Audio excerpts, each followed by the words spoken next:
New video देखने के लिए चैनल को अभी सब्सक्राइब करें। धन्यवाद।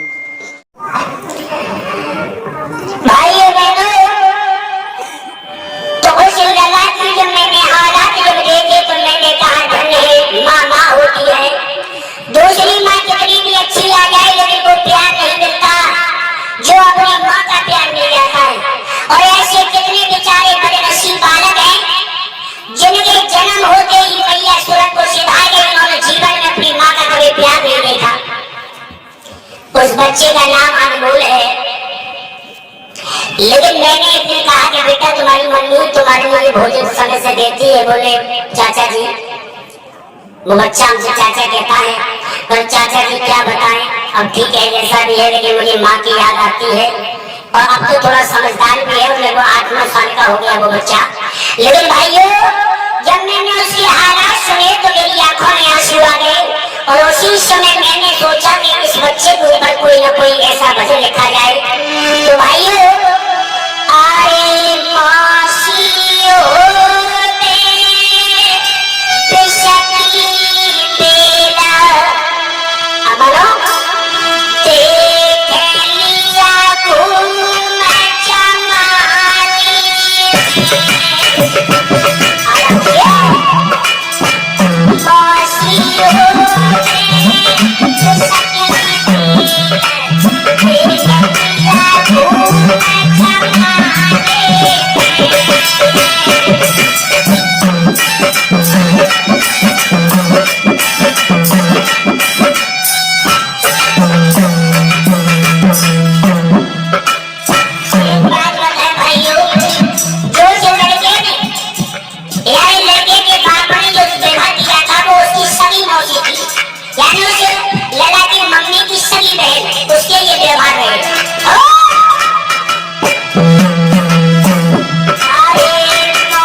तो तुझे फांसी पे चढ़वा दूंगी। रूप कहने लगा चाहे मैं फांसी पे चढ़ूं या कुछ हो, मैं अपने धर्म से नहीं डूबूंगा।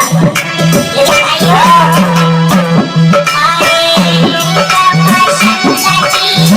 सुना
बहनों, एक दिन में उसके घर गया बच्चे के, तो मैंने क्या देखा कि बेचारा सूखी रोटी खा रहा था और बची हुई रोटी खा रहा था अपने भाइयों के आगे की। हमने कहा बेटा क्या हुआ?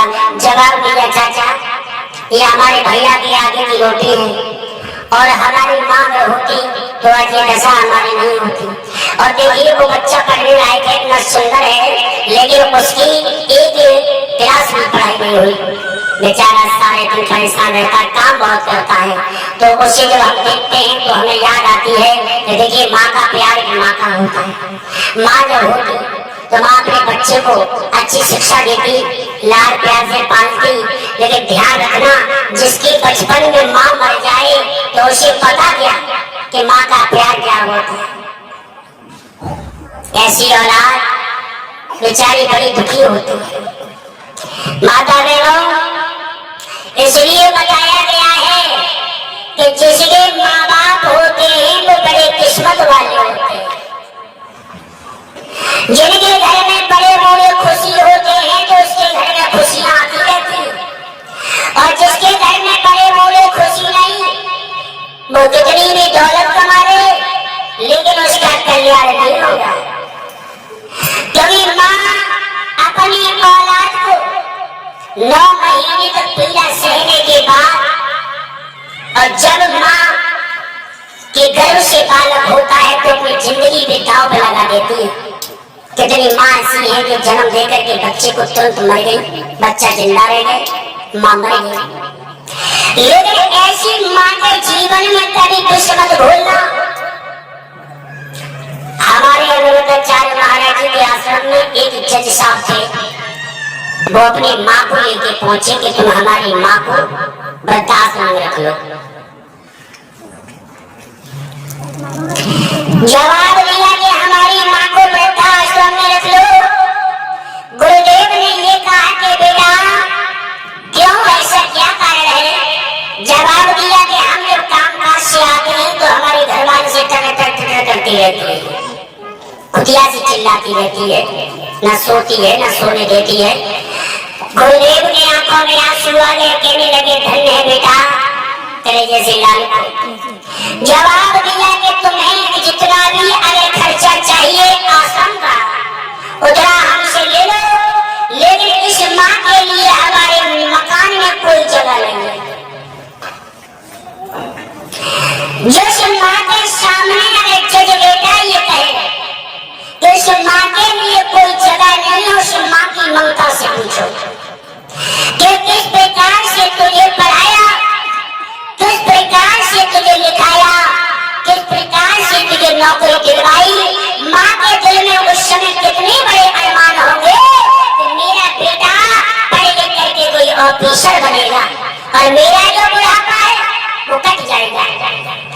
ध्यान रखना मैयाओं, हर माताओं की, हर बहनों की, हर पिताओं की ये सोच रहती है कि हम अपने बच्चों को पढ़ा लिखा करके कुछ क्वालिटी की शिक्षा दे करके कोई ऑफिसर बनाए ताकि अच्छा कमाएंगे, अच्छा घर में फैसिलिटी होगी।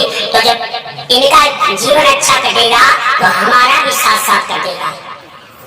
ध्यान रखना तारा जी, जिसने अपने बच्चों की शिक्षा करा दी, जिसने अपने बच्चों को पढ़ा दिया लिखा दिया, केवल उसका एक पीढ़ी नहीं बल्कि अनेक पीढ़ी समझ जाती है। बेटा पढ़ लिख करके ऑफिसर बन गया तो घर में बहू भी पढ़ी लिखी जाएगी, अनपढ़ नहीं आएगी। और बहू के लगा हुए वो भी अपने बच्चा को पढ़ाने की कोशिश करेगी तो तुम्हारा घर वृंदावन हो जाएगा। बच्चों को शिक्षा पर पूरा ध्यान दो। तो ध्यान रखना, उसने एक जज हो करके, लगा लो जज का कितना बेनिफिट होता होगा, उसने अपनी माँ को वृद्धाश्रम में छोड़ दिया और 2-3 साल के बाद में वो बुढ़िया बेचारी क्रोध में और बेचारी चिंता में कुड़ करके वो आश्रम में मर गई। आश्रम में मर गई। उनके जो कर्मचारी हैं उन्होंने फोन किया, ये अलीगढ़ के साथ थे, उन्होंने फोन किया कि तुम्हारी माँ मर गई है, इनके संस्कार में आ जाओ। तो जवाब दिया हमारे पास टाइम नहीं है, जितने का कफन लगे, जितने का लकड़ी लगे, जितने का खर्चा हो आप हमें बता देना, फोन पे डाल देंगे पैसे। बताओ क्या फायदा है ऐसी औलाद का जो कि मरते समय पर वो औलाद माँ का चेहरा देखने के लिए नहीं आई। ऐसी औलाद को तो जन्म लेकर के मर जाना ठीक होगा। वो कितनी भी दौलत कमा ले, कितने भी मकान ले ले, कितने भी प्लॉट ले ले, कितना भी सम्मान पा ले, लेकिन हमारी नजर में वो बिल्कुल धूल है। ध्यान रखना, माताम निर्माताम भवती, माँ बच्चे का निर्माण करती है। माँ चाहे तो अपने बच्चे को विद्वान बना दे और माँ चाहे तो अपने बच्चे को डाकू बना दे। जिस समय माँ अपने आंचल बेटा को पिलाती है तो उस समय कहती है कि मेरा दूध पी करके मेरा बेटा बलवान बनेगा, ताकतवर बनेगा। और एक बात याद रखना, इन मैया बबलाओं के हृदय में जितना बेटों के लिए प्यार होता है उतना बेटियों के लिए नहीं होता। आजकल की औलाद ऐसी होती है, लेकिन ध्यान रखना, बेटी हो या बेटा हो, ये सब परमात्मा की लीला है। ध्यान रखना कि जो काम बेटा नहीं कर सकते हैं वो काम हमारी बहन बेटियां कर सकती हैं। जैसे कि बेटा तुम्हारे लिए घर से निकाल सकता है, लेकिन बेटी अगर ससुराल में हो और बेटी को ये मालूम पड़ जाए कि मेरी माँ की तबीयत खराब है, तो बेटा महिला में रह करके भी माँ से ये नहीं पूछेगा माँ तेरी हालत कैसी है। बेटी को फोन पहुंचाएगा तो वो ऐसे तड़पती है जैसे कि बिना पानी की मछली। ना रोटी अच्छी लगती, ना पानी अच्छा लगता, ना नींद अच्छी लगती, क्योंकि बेटियां ओस की बूंदों की तरह होती हैं बेटियां, और माता पिता के घर का गहना होती है बेटियां। बेटा तो बचाता है केवल एक कुल की लाज, और दो दो कुलों की लाज बचा देती है बेटियां।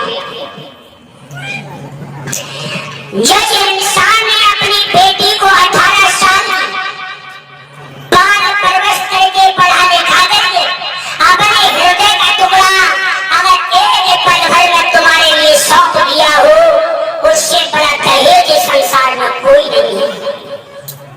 जिसने अपने हृदय का टुकड़ा दे दिया और तुम उससे दहेज मांगो, ध्यान रखना, जिसने अपने कोमल जैसी बेटी दे दी, जिसने अपने दिल का टुकड़ा तुम्हें दे दिया, उससे बड़ा दहेज जीवन में कुछ नहीं है।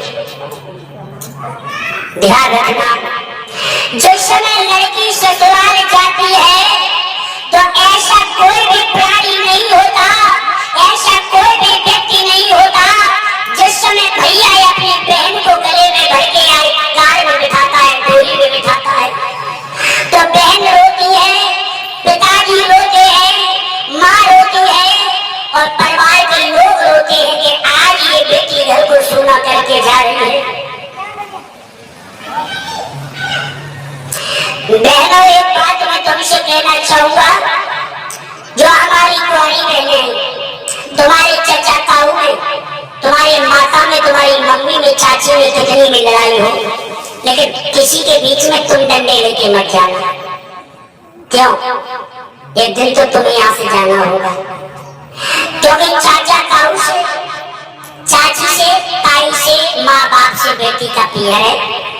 और बेटी ये सोच ले कि मेरी माँ है, बाप है, चाचा ताऊ है, ये तो मिलता सरीका का दाव है, ये तो एक खाते के मालिक हैं, इसलिए हमें क्यों लड़ना भाई? हम तो आज 4-6 साल के बाद विदा हो जाएंगे, हमें तो सभी बराबर। मैया सो रही हो क्या? नींद आ गई? दिन में नींद आई गई मैया के लिए? पीछे सो रही हो चक्कर भाई गम्मा, तुमसे कह रहे, तुमसे। हाँ, अगर कोई माँ को ठोर मार दे तो मैं जावे करके डंडा लेके मार रहा हो तो मैं जावे। क्या मतलब? अरे तुम कह रहे हो कि बहू एक तो भागने जानी चाहिए लड़की को, कुंवारी को, और कोई मार रहा हो वहाँ डंडा लेके फोड़ दे खोपड़ी, तुम्हारा जाना चाहिए ना जाना चाहिए? बेटा, जिस समय सुनो शर्मा जी, जिस समय जो शादी विवाह संस्कार होता है तो पंडित जी पहले कह देते हैं, पंडित जी पहले वचन भरवाते हैं कि कोई आपत्ति अगर है तो चला जाना चाहिए, क्योंकि आपत्ति काल में मर्यादा को तोड़ दिया जाता है। समझिए ना? आपत्ति पर है तो डंडा लेके जाइए, आपत्ति ना पड़े तो नहीं हमें। हाँ, लेकिन एक बात याद रखना, ऐसा नहीं है। देखिए बेटियां होती है, बेटियों के अंदर बहुत बड़ा साहस होता है, लेकिन जब बेटी घर से जब जाती है तो ऐसा कोई नहीं होता जिसकी आंख से आंसू नहीं निकलता हो।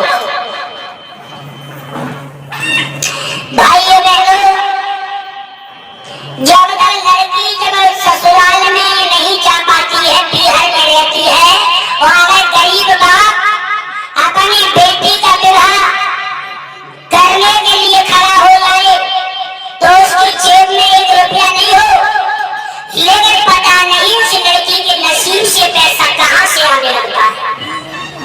और जब तक वो पैसा खत्म नहीं होता, जब तक लड़की ससुराल को विदा नहीं हो जाती, बाप के पैर नहीं थकते, भैया के पैर नहीं थकते, माँ के पैर नहीं थकते, यानी घर में लक्ष्मी के रूप में बेटी बैठी हुई है। और जब लड़की की विदा हो जाती है तो ऐसे मालूम पड़ता है रिश्तेदारों का भी मन नहीं लगता, वो भी 9 तो 11 हो जाते हैं, खाली खाली मालूम पड़ता है।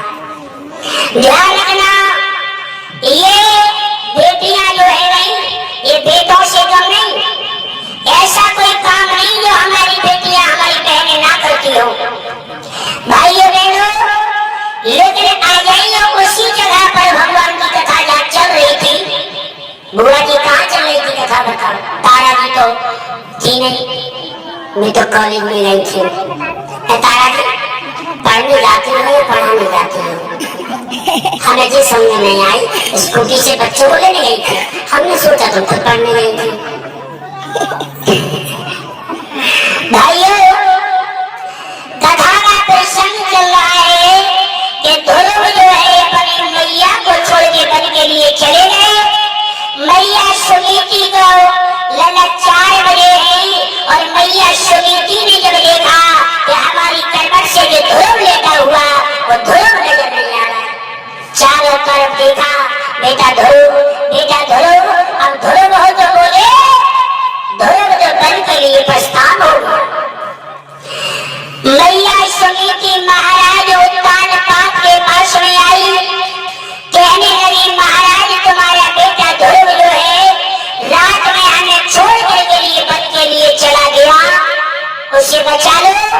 वन में शेर भेड़िया चीता रहते, और कहने लगी बिना बेटा के मैं मर जाऊंगी, मुझे भोजन पान अच्छा नहीं लगेगा।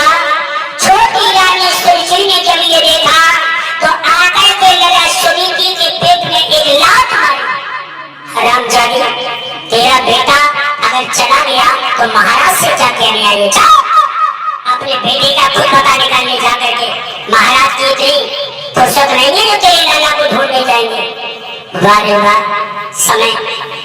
मैया सुनीति अब तो लला की याद में बेहोशी में आ गई, और बेहोशी अवस्था में जब आ गई है, इधर मैया सुनीति के जो ससुर थे जिनका नाम था मनु महाराज, मनु महाराज ने अपने पुत्र वधु को बेहोश अवस्था में देखा तो कहने लगे मेरे लाल, अगर इस पुत्र वधु के लिए कुछ हो गया तो हम तुम्हें ऐसा श्राप देंगे कि तुम हमारे श्राप से बच नहीं पाओगे।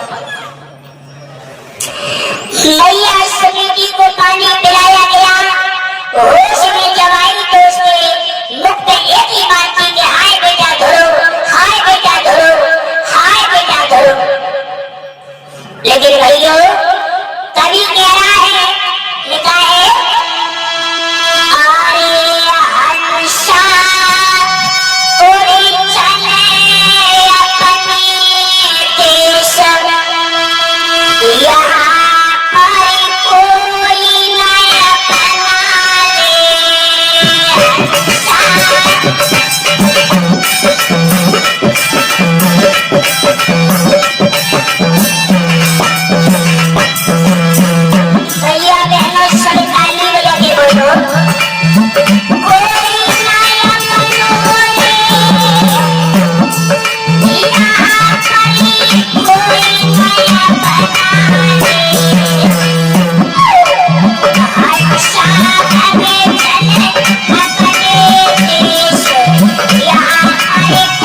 Thank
you.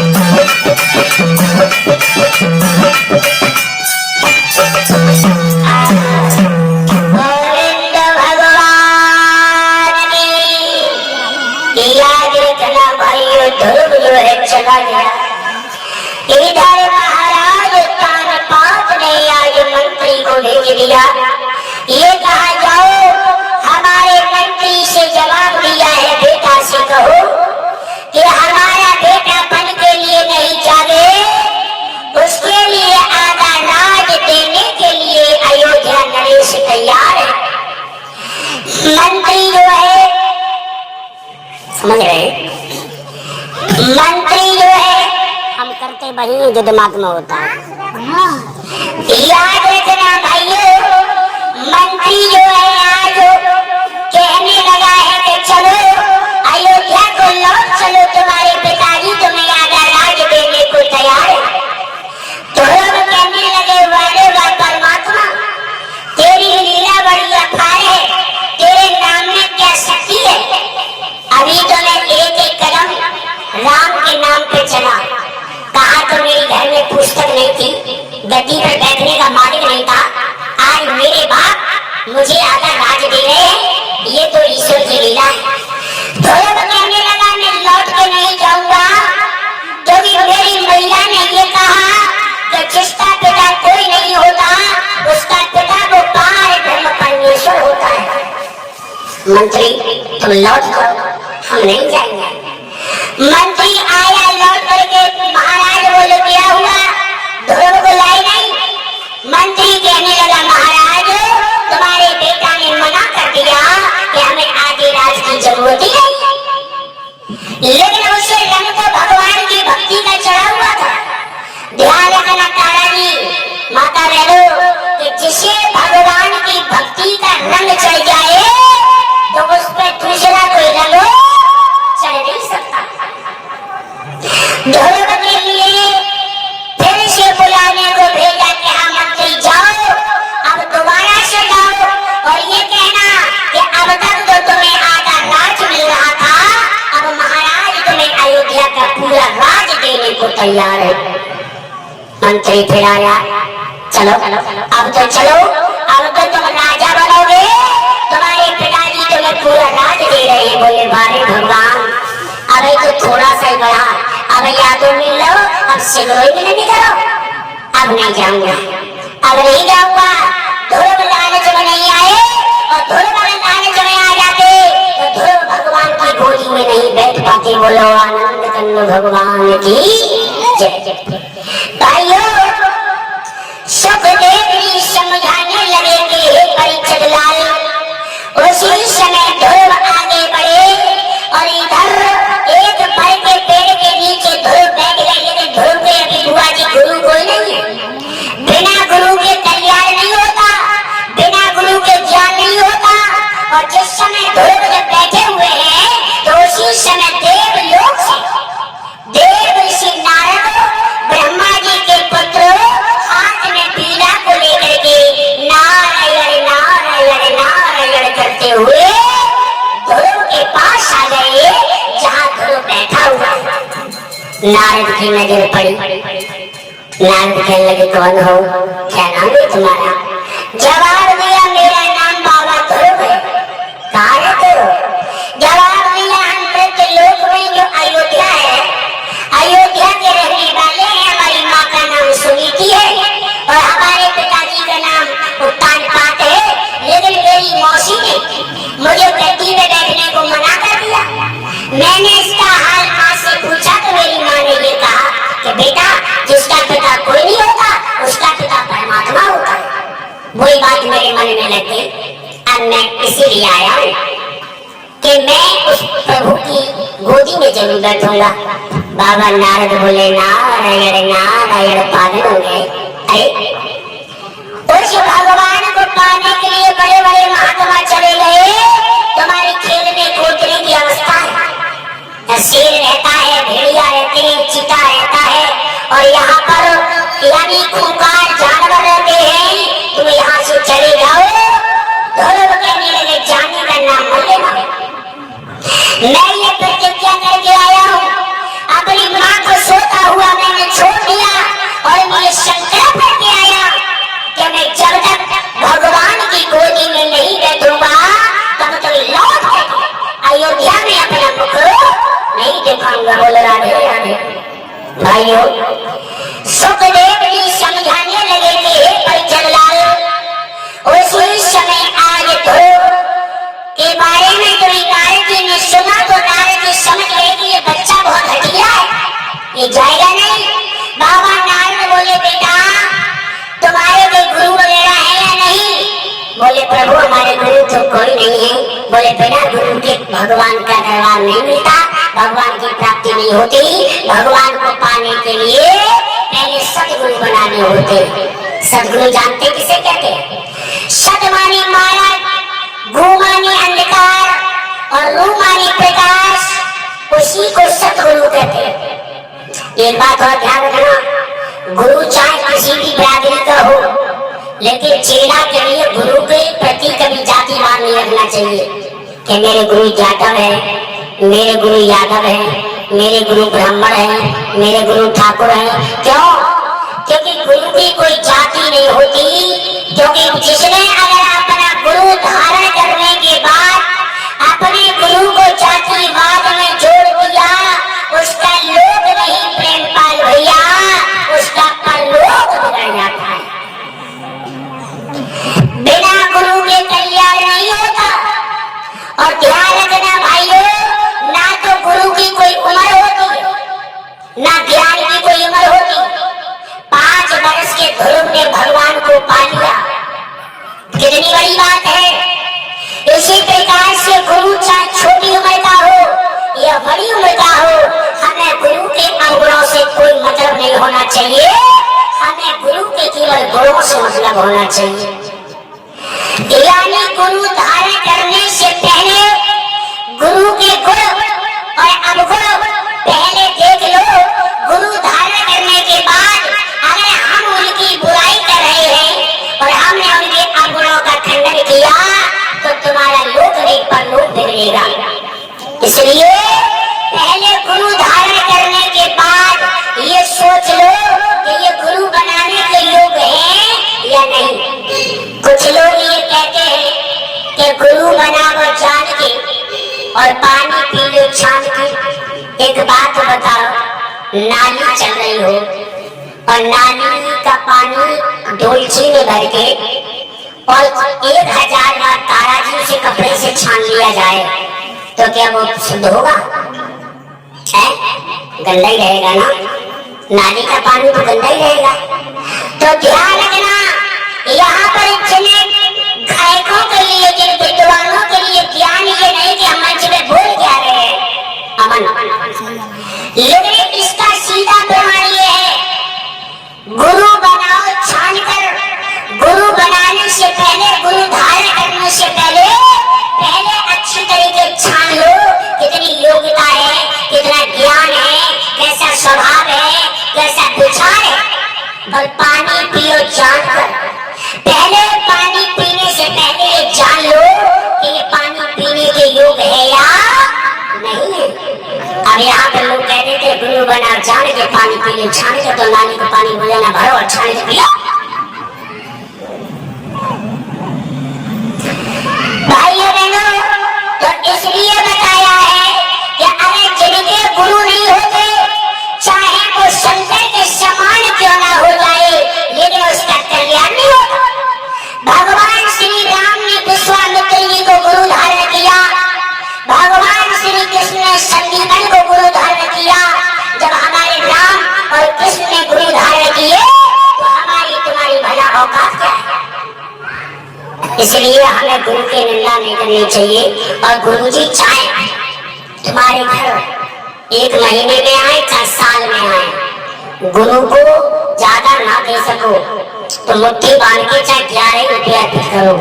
फिर 11 रुपये भी नहीं हो तो चाहे एक फूल मुट्ठी में बांध करके गुरु के हाथ में रख करके और चंदन का तिलक लगा करके और रौली और चावल लगा करके गुरु का सम्मान करना चाहिए। और ध्यान रखना, गुरु वो होते हैं जो चेला से कोई मांगने की इच्छा ना करे। वो गुरु होते हैं कि चेला ने जो दे दिया वो गुरु ने रख लिया। और जो गुरु वाले चेला से कहने लगा कि बेटा 5000 रुपए लेके आ, तो वो गुरु नहीं है, वो तो तुम्हारा काम शुरू करने में लगा है। गुरु तो वही है, अगर हमने गुरु जी को भाव से 51 रुपया दिए तो उसी को एक सम्मान समझ करके माथे से लगा ले और अपने संतान के लिए, अपने शिष्यों के लिए आशीर्वाद देके हमेशा चिरंजीव रहो, खुश रहो। जो थोड़े में समय करता है, थोड़े में संतुष्टि करता है, वही गुरु होता है। और जिस गुरु ने कह दिया कि 200 रुपए का तुम्हारा पेट्रोल फूका, 100 रुपए तुम दे रही हो, ये कोई अपमान सम्मान है, तो समझ लो वो तुम्हारा गुरु नहीं है, वो तुम्हें लूट के खाने वाला है। तो ध्यान रखना, गुरु ऐसा होना चाहिए जो कि चेला से किसी प्रकार की मांग ना करे, और चेला भी ऐसा होना चाहिए। एक बात और बता दें, बात चली बात पे आगे। बाबे गांव में हमारी भागवत हुई अब से लगभग 12-13 साल पहले। तो एक विक्रम नाम के जातक थे, हमारी भागवत हुई। उन्होंने कहा गुरु जी हम आपको गुरु धारण करना चाहते हैं। हमने कोई बात नहीं, हमने गुरु मंत्र दिया। गुरु मंत्र देने के बाद में बोले गुरु जी हमें प्लेटिना गाड़ी खिंचवाओ। बोले गुरु जी हमें प्लेटिना गाड़ी खिंचवाओ। हमने क्यों हुई? बोले अरे गुरु जी मेरे पास गाड़ी नहीं थी तो ही तो मैंने तुम्हें गुरु बना। नहीं बढ़िया, तेज जैसे चेला हमें बोले मेरे, तो हम तो गाड़ी खिंचवाते हैं, एजेंसी कंपनी है। हाँ तो ध्यान रखना भाइयों, वो इतना पीछे पड़ गया, इतना पीछे पड़ गया, लेकिन हमने हाथ जोड़ के कही भैया तू हमारा चेला नहीं, हमें तेरे गुरु नहीं, तो माफ कर दे बस। ऐसे चेला की हमें जरूरत नहीं। तो ऐसा चेला भी नहीं होना चाहिए जो गुरु से इस तरह की कामना रखे। ऐसा गुरु भी नहीं होना चाहिए जो चेला की मजबूरी को ना समझे। गुरु उसी को कहते हैं जो चेला के जो दिया हुआ धन है उसी में संतुष्ट रहे। चेला भी उसी को कहते हैं जो गुरु जी ने कह दिया वो चेला करे, उसे कहते हैं चेला। भाइयों तो याद रखना, इधर आज ध्रुव कहने लगे हैं कि आप ही हमारे गुरु बन जाओ। बाबा नारद कहने लगे ठीक है बेटा, और आज बाबा नारद ने भक्त ध्रुव के लिए एक मंत्र दिया और ये कहा कि लो तुम इस मंत्र का जाप करना और इस मंत्र को इतना जपना कि इसकी डोरी टूट नहीं पाए, कितनी भी मुसीबत आ जाए। कौन सा मंत्र था? ओम नमो भगवते वासुदेवाय, ओम नमो भगवते वासुदेवाय, ओम नमो भगवते वासुदेवाय। जवाब दिया ये मंत्र का जाप करो तुम्हें भगवान की प्राप्ति अवश्य हो। इतना कहकर के नारद जी चले गए। ध्रुव जो है उसी मंत्र में लग गया और अपना गुरु जो है ध्रुव ने नारद मुनि को मान लिया। एक बात और बताऊं, जैसे मेरे गुरु हैं और मेरे गुरु की कोई अन्य बिरादरी का आदमी या कोई हमारा अपोजिट आदमी हमारे गुरु की निंदा करता है, तो हो सके तो उसकी जीवान काट लो, और तुम्हारा बस ना चले तो अपने कानों से गुरु की निंदा सुनना भी पाप है। यानी अपने मुंह से बुराई करना तो बहुत बड़ी बात, अगर कोई हमारे गुरु की निंदा कर रहा है तो वहां से चुपचाप उठो और अपने घर के लिए चले जाओ। करना तो बहुत बड़ी बात है क्योंकि सुनना भी पाप बताया गया है। भाइयों ध्यान रखना भैया बहनों, लेकिन ध्रुव ने आज गुरु को धारण कर लिया है नारद के लिए। इधर ध्रुव ने समाधि लगाई तो ये बात देवराज इंद्र को ये मालूम पड़ी कि ध्रुव अगर ज्यादा बड़ा ज्ञानी हो गया, ज्यादा पूजा पाठ करने लगा तो कहीं ऐसा ना हो हमारा इंद्रासन ना छिन जाए। अगर कोई राजा या कोई भक्त अगर ज्यादा दान यज्ञ करता था माता हो तो सबसे ज्यादा चिंता देवलोक के देवराज इंद्र को होती थी कि हमारा इंद्रासन खतरे में ना जाए। भाइयों उन्होंने आज अप्सराओं को भेजा। अप्सराएं जाकर के घुंघरू बांध के नाचने लगी, गाने लगी, ध्रुव को रिझाने लगी, लेकिन ध्रुव का जो ध्यान है वो नहीं टूटा। सर्प भेजे गए, बिच्छू भेजे गए, लेकिन ध्रुव का ध्यान जो है भंग नहीं हुआ। और जब ध्यान भंग नहीं हुआ लेकिन धीरे धीरे समय व्यतीत हुआ। लेकिन भाइयों अब भगवान श्री नारायण का श्रृंगार नारायण भगवान अपनी लक्ष्मी जी से बोले, देवी मृत लोक का रहने वाला महाराज उत्तानपाद, जिनके बेटे का नाम है ध्रुव, ध्रुव का ये मानना है तो घर से ये प्रतिज्ञा करके आए कि अगर हमने उनको दर्शन नहीं दिए तो वो लौट के अयोध्या को नहीं जाएंगे और वो हमारी सेवा करता है। लक्ष्मी जी बोली जाओ। लक्ष्मी जी का आदेश लिया।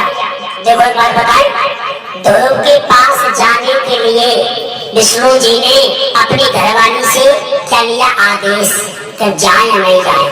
तो हर आदमी के लिए हंसी हो नहीं क्या हंस पड़ो, हर आदमी के लिए कोई नया कार्य करने से पहले या कहीं जा रहे हो तो पत्नी की सलाह लो, देवी जी हम बाहर जा रहे हैं, हमारा इंतजार मत करना, हमें 2-4 घंटे लग सकते हैं, या फोन पे कह दो हमें भोजन मत बनाना, गरम गरम भोजन बनाना। और घर वाले बैठी है, टिल्लू के पापा आए हुए हैं, टिल्लू के पापा देखे तो बुतना आए 2 दिन तक।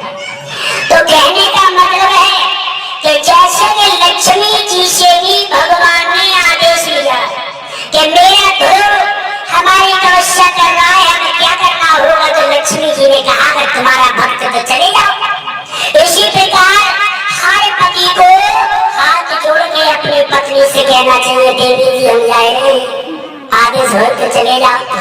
तारा जी कहूँ न मना नहीं करती हुई, देखभाल साहब कहीं जा रहे हैं, चले जाओ चले जाओ। हाँ ध्यान रखना भाइयों बहनों।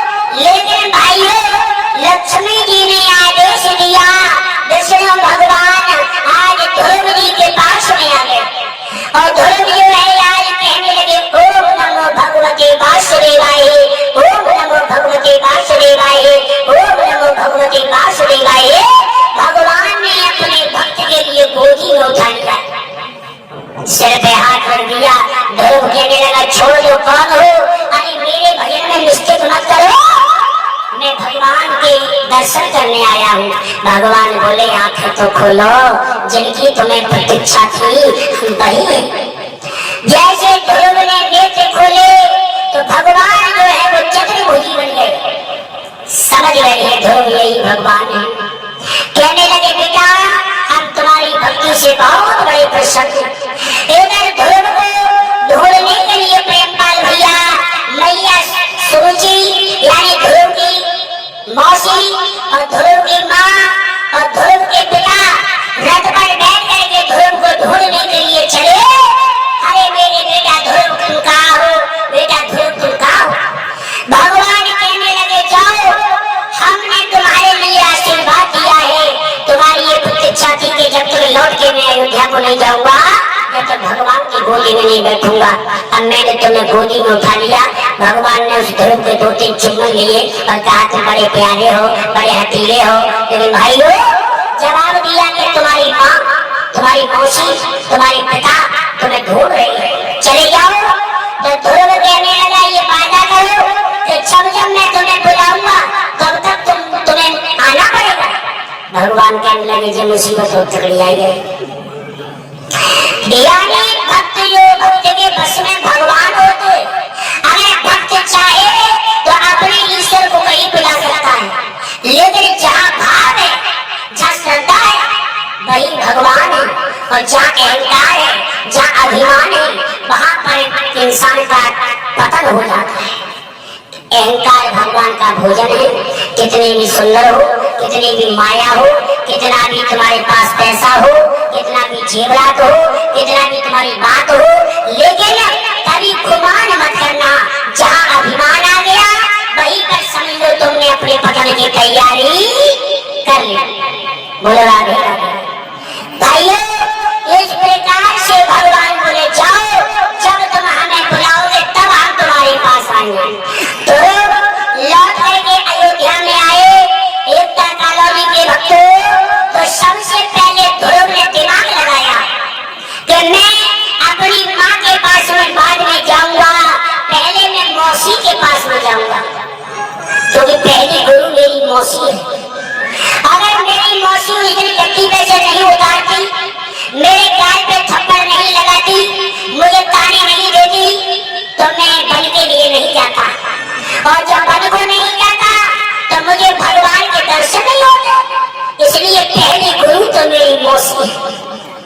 एक बात ध्यान रखना, अगर कोई तुम्हारे बेवजह थप्पड़ मार रहा है तो दूसरा गाल में देखो कर दो, लो भैया इस पे भी मार दो, पता नहीं वो थप्पड़ भी आशीर्वाद बने। अरे मौसी का थप्पड़ ही तो आशीर्वाद बना। लेकिन अगर किसी ने तुम्हें बेवजह मारा और तुमने कुछ नहीं कहा तो वो कितना भी मूर्ख इंसान होगा, लेकिन अकेले में जाकर के ये सोचेगा भैया आदमी बड़ा समझदार था, मैंने मार दिया लेकिन लौट के कुछ नहीं कहा। तो ध्यान रखना, मूर्खों के साथ में मूर्ख नहीं बना जाता है। जो इंसान खुद गलत है वो दूसरे को गिराने की कोशिश करता है, वो कहता है कि जैसे नीचता के काम मैं कर रहा हूँ वैसे ये करे। लेकिन अगर तुम उसके साथ में ऐसे कर्म करोगे तो वो तो है ही नीच, तो उसकी तरह नीच तुम्हें भी बनना पड़ेगा, तब तुम बदला ले सकते हो। और वो ये चाहता है कि मेरी तरह नीच बने, तो ऐसा कभी मत करना भाइयों। ये दुख और सुख यानी जीवन के दो पहिया हैं। जिसकी जिंदगी में अगर कोई दुख नहीं आया हो वो दूसरे के दुख को देख करके कभी आंसू नहीं बहाएगा। जिसने कभी एक गोली ना खाई हो, डॉक्टर के पास ना गया हो, कभी एक इंजेक्शन नहीं लगवाया हो, कभी उसके जीवन में बुखार का आया हो और कोई गरीब कोई दुखी इंसान उससे 100 रुपए की मदद मांगे, आंखों में आंसू डाल के तो इसका हृदय पसीजेगा नहीं, क्योंकि उसे पता नहीं कि दुख है क्या। जिसने न लड़ी लड़ाई हो तलवार की कीमत क्या जानी, और जिसकी न खेली पिलाई हो वो पीर पड़ाई क्या जाने। अरे जिसके जीवन में अगर कोई संकट नहीं है वो दूसरे के दुख को देख करके भला क्या एहसास करेगा। माइयों और बहनों बताया, लेकिन एक बात ध्यान रखना, इधर ध्रुव ने अपनी मौसी के पैर छुए हैं, जवाब दिया धन्य है मौसी तुम्हें भगवान के दर्शन तुमने हमें कराए। लेकिन ध्रुव ने सब परिवार को भगवान के दर्शन कराए हैं, धन्य है वो ध्रुव जिन्होंने अकेले ध्रुव ने सारे परिवार को भगवान के दर्शन करा दिए। और ध्रुव के लिए भाइयों राजा बना दिया। अच्छा, ध्रुव के लड़के का नाम क्या था?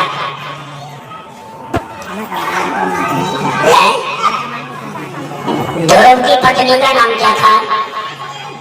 और ध्रुव की ससुराल कहाँ थी? महाराज उत्तानपाद ने अपने बेटा ध्रुव का विवाह कहाँ से किया था? बता पड़ेगी। कथी सुनाई तो बताए गए। ध्रुव के लड़के का नाम था उदकंद। क्या नाम था? और ध्रुव की पत्नी का नाम था रानी सुसंती। रानी सुसंती के साथ में ध्रुव का विवाह हुआ। और ध्रुव के लड़के का नाम था उदकंद, यानी ध्रुव के लिए ध्रुव लोक दान कर दिया गया। जो आदमी जो ध्रुव का जो तारा निकलता है, ये भगवान ने कहा कि जाओ तुम ध्रुव तारे नाम से जाने जाओगे। जो इंसान अगर बुढ़ापे